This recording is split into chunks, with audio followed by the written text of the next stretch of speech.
What's up guys, welcome back. This is part 1 of a 4-part series on how to paint the Dreamer from the Malifaux Hide and Seek crew. The entire series is currently available to watch on my Patreon feed. You can gain access to the other 3 parts right now by clicking the link in the description box below and signing up to my Patreon for as little as $1 a month. I'm working on the whole hide and seek crew right now, so you can expect a tutorial series for each model. The first one we'll tackle is called the Dreamer.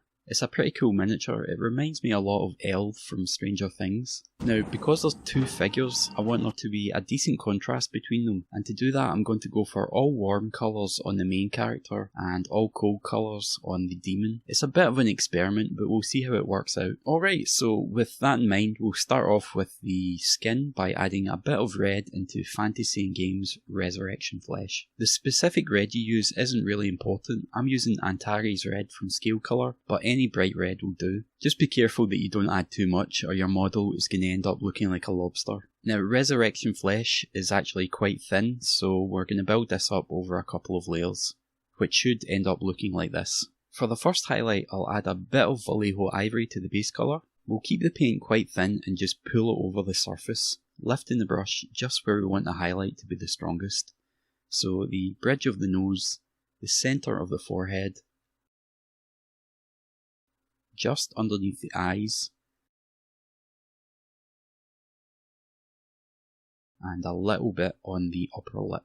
Go ahead and put a bit more ivory in there and we'll add our second highlight. We're just trying to hit the same bits as before, but we want to try and cover a smaller area this time, closer to our strongest highlight points.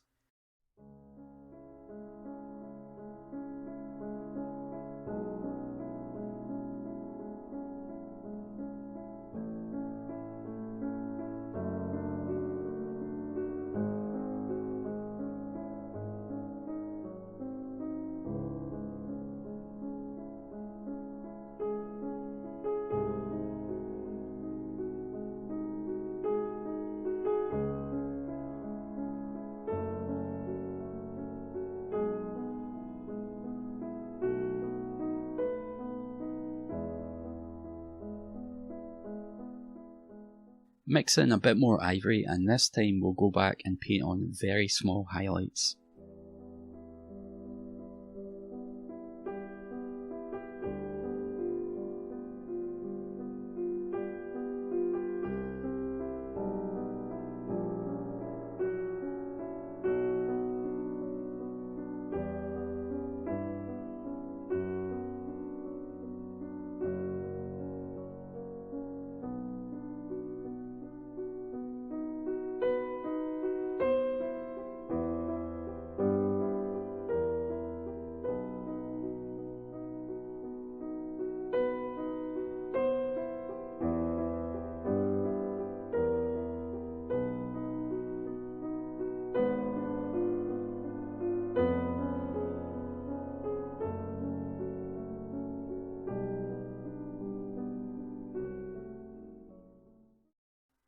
Alright, so I think that's starting to look pretty good already. We'll add a bit more colour by making a bright red glaze just by adding a little water to our red here. As I said, I'm using Antares Red from Scale Colour, but feel free to use whatever red you like. With a very small amount on the brush, just pull the glaze up to the side of the face, pulling the pigment up so that it's most prominent just under the cheekbone here. There is an extra step here that my camera didn't catch, so once you finish with the red glaze, you're going to take your first highlight colour and glaze just here at the side, pushing the glaze towards the front of the face to soften out that hard edge. One of the problems with my camera is that it only records in 20-minute bursts, so if I get carried away with the painting, sometimes I can lose footage. It's pretty frustrating, but I've become quite paranoid about it, so it doesn't happen all that often anymore.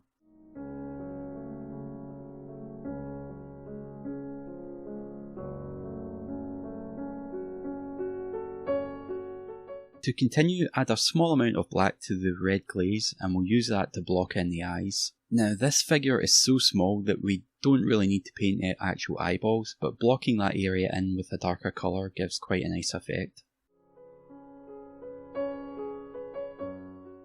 Now we'll just pick out the lower lip with our bright red. The lip here is so small that I had to correct it off cam, just because I had to hold the model so close to my face to see what I was doing. So we've got quite a lot of red tones in the face now, and that's really going to help draw the eye to that part of the model once it's all finished. So hopefully that will become our focal point. I'll approach the rest of the skin in the same sort of way. So we'll pick out all these little sections around the neckline.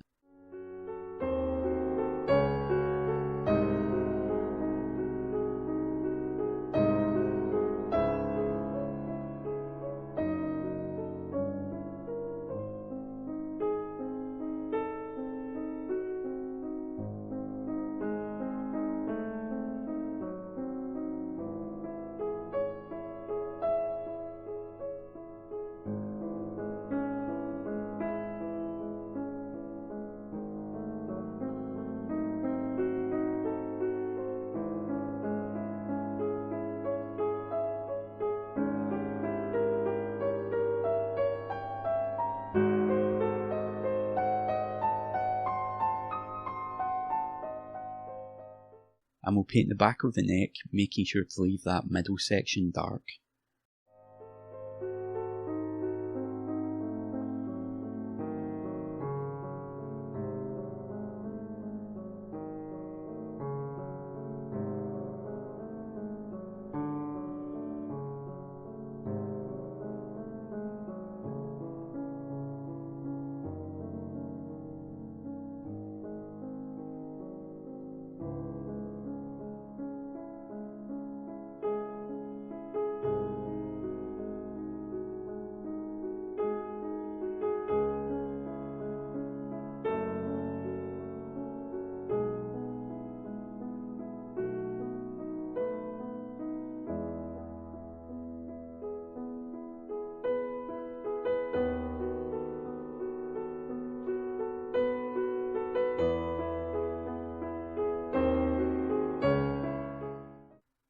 On the arms, we'll just pull the paint up to the top of each limb.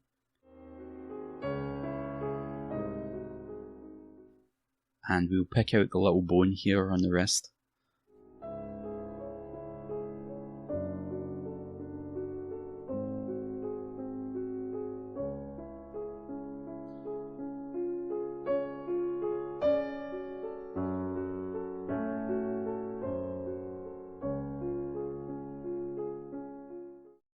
Now we'll do the same sort of thing on the legs, picking out the areas which would catch the most light, so the tops of the calves and the ankles.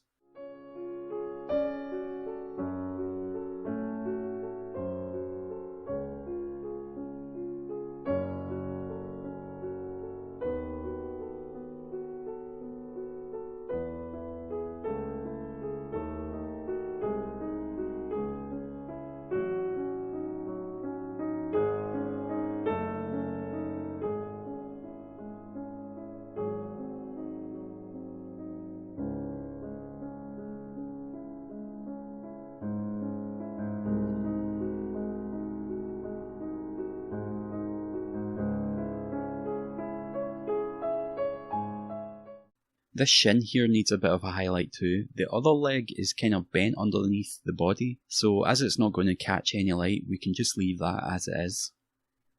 So just keep building up the highlight, being sure that your paint stays thin so that you don't get too many brush strokes. If you do get little hard edges here and there, you can clean them up with a bit of a glaze just by sweeping the glaze over your transition until you soften out the edge.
Alright guys, so I hope you enjoyed this. If there's anything in the video you're not clear on, let me know and I'll do my best to help you out. If you have any thoughts on how to go about improving the content, feel free to voice them. I'm totally open to new ideas. I'd like to say thanks for keeping the channel going with your monthly donations. It really is a big help and I appreciate every single one of you. If you're awesome as well and would like to help support my work, you can do so by clicking the link in the description box below and signing up to my Patreon for as little as $1 a month. Alright guys, so I think that's all for me. I better get back to it. Thanks again. Bye for now.